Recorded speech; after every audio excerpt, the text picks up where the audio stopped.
Hey everybody, back with another unboxing before I go to LA. This is the Bluboo S1, so yet another bezel-less phone that a lot of my YouTube viewers have asked me to test. So here it is, the Bluboo S1.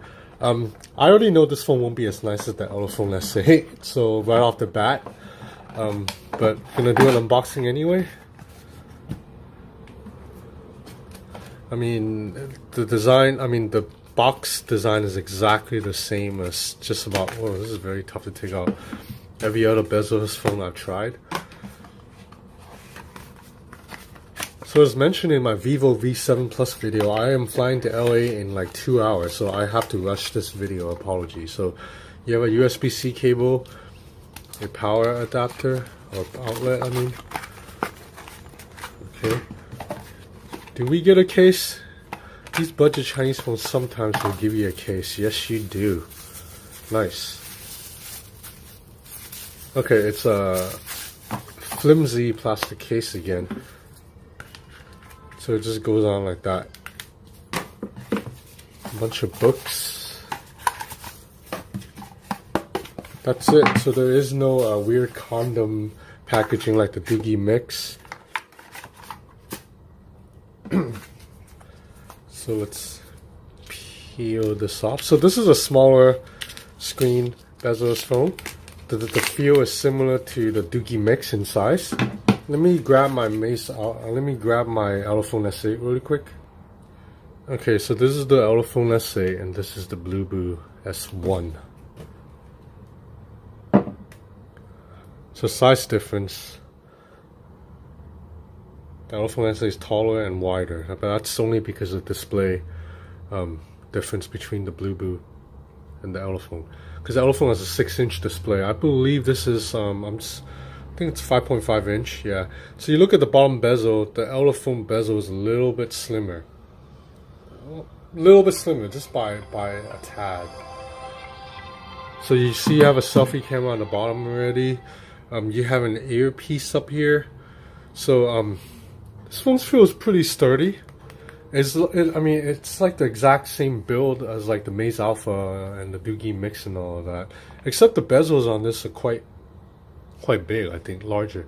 So the icon, this is Bluboo's own software skin, but I'm hearing that it's like mostly stock Android. Oh, you see that, a little bit of lag. You do get this little soft button here that you can tap. Oh, that's cool. So you hold on to it and then you get to do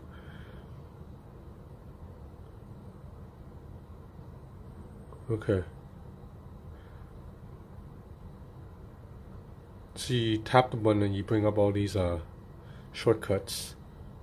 Okay, so I'm gonna play around with this for a little bit and I will be back with a quick hands-on, very quick hands-on. Hey everyone, I'm back. So I only play with this phone for 45 minutes because, as mentioned, I'm flying in like an hour and a half, so I have to get going to the airport. But first thing about this phone, I really like how it feels in the hand. It's really comfortable. It's really small, a little bit more easier to manage than the Elephone S8. So you do have, it's the same setup as the Maze Alpha doogee mix, every other Chinese bezel phone. You have an earpiece up at the top.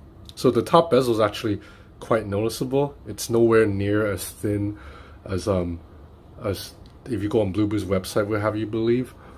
To the bottom, you have 3 navigation buttons. You can hide the navigation button, and the back button also works. The fingerprint reader, also works as a back button. So you have a selfie camera on the selfie camera on the bottom. You have to flip the phone, and dual cameras on the back. But I'm pretty sure the second camera is fake, just like doogee, just like couple of other phones I've tested. So really just treat this as one camera phone. That's why I like that the Elephone S8 just stuck with one camera, because stop trying to cheat us with a second camera. Like, we know the second camera doesn't really work. So as mentioned during unboxing, there's this button here. That's pretty cool. It allows you to bring up this virtual menu so you can do stuff easier. Like, you can even turn on Bluetooth on and off, or bring down a notification shade. It's useful because this phone stupidly doesn't give you the option to bring down the notification shade by swiping down. You have to reach from the top. So at least having this button will help a little bit. So this software skin, as mentioned, it's like a very distinctive tick take on Android from Bluboo, but it is mostly stock. Like you have all the Google apps and that's it. Not much bloat. But I don't like that they actually changed some of the Google icons. So you have the Google Play Store. It took me a long time to find it because I'm used to Google's Play Store, you know, looking like this with the logo. So just having a different logo really threw me off. So let's do my usual hardware check really quick. Device info. Okay, so the display is a 1080p display. The chipset is MediaTek 6757. It's a Helio, I believe Helio P25. So Android 7.0. This is, you get 50 gigs of storage out of the box and 4 gigs of RAM. The camera is 13 megapixel on the back. It's a Sony IMX sensor. And the battery, it's... Okay, that's not right. Okay, I'll have to double check on the battery. So the battery, I believe, is 3,500 milliamps. So, okay, now let's back up. Let's do the Geekbench. So I ran it already. 722 single core, 2759 multi-core. Multi-core is more important, so we'll go to that. 2759, it's pretty average. So even for a budget device, it's not that powerful because we have stuff like the Elephone and the Maze Alpha that scores a bit higher. So I don't think this phone will beat like an Elephone S8 or a Maze Alpha in any way. I mean, this is a really quick hands-on so far. Okay, so now let's check out the camera really quick. I'm just gonna gloss over the photos because I'm in a rush. Apologies, I will get more in depth in the review. So the 16 megapixel camera actually surprises. Now granted, all these photos here are taken in great daylight, so I don't know how nighttime quality will be, but these shots are surprisingly good. Like look at this flower shot here. It turned out well. This picture, the sky is a little overexposed, but otherwise pretty solid. Color accuracy is really good here. And this is 1x zoom right here, and then you can also hit 2x zoom because the camera app has a button for 2x zoom. Now I don't think this is a real 2x zoom. I think it's like a fake digital zoom, but it's fine. So this is 1x again. Now we'll go in 2x zoom. So you know it's still quite clear. It doesn't really get that blurry. So now let's check out some videos.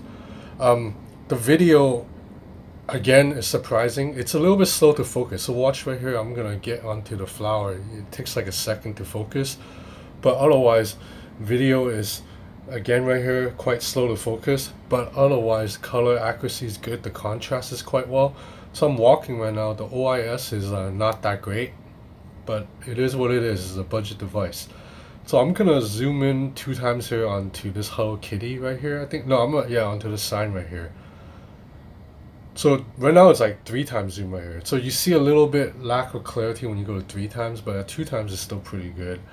So I'm gonna try to zoom into this menu coming up like right here to the left. Again, I don't, just to test how the zoom is. So yeah, you can't see anything once you go to 3x zoom, but it is pretty good for what it is. So let's do a quick video test. So the display looks a little bit washed out, like the colors are not as vibrant. I mean, don't get me wrong, this panel it's pretty good, but it kind of, this video is very the colors are very punchy, and that's not coming through in the Bluboo S1. Now by comparison, if you look at like an Elephone S8, don't the colors just look a lot more punchy with better contrast and high saturation? Like you put the two side by side. So the Bluboo S1 display is just okay. I'm a little bit disappointed. The colors are really kind of lacking. Like the exact same video on the Elephone S8 just looks a lot better. And you know, this phone has a higher resolution, but this is beyond resolution. This is just the color grading. Like colors just look a little bit flat here, but again, this is me scrutinizing the device, because if you're getting this phone at this really cheap price and you're using it, I don't think you're gonna have a lot of complaints. Otherwise, it'll get Facebook and Instagram and all of that well enough. So, okay, that's it for now for the Bluboo S1. I have to get going to the airport. Thank you for watching. I will have more videos on this phone and the Vivo V7 Plus later, and I'm gonna get my hands on the Huawei Mate 10 soon, in like maybe 2 weeks. Huawei Mate 10, so stay tuned for that. Thanks for watching.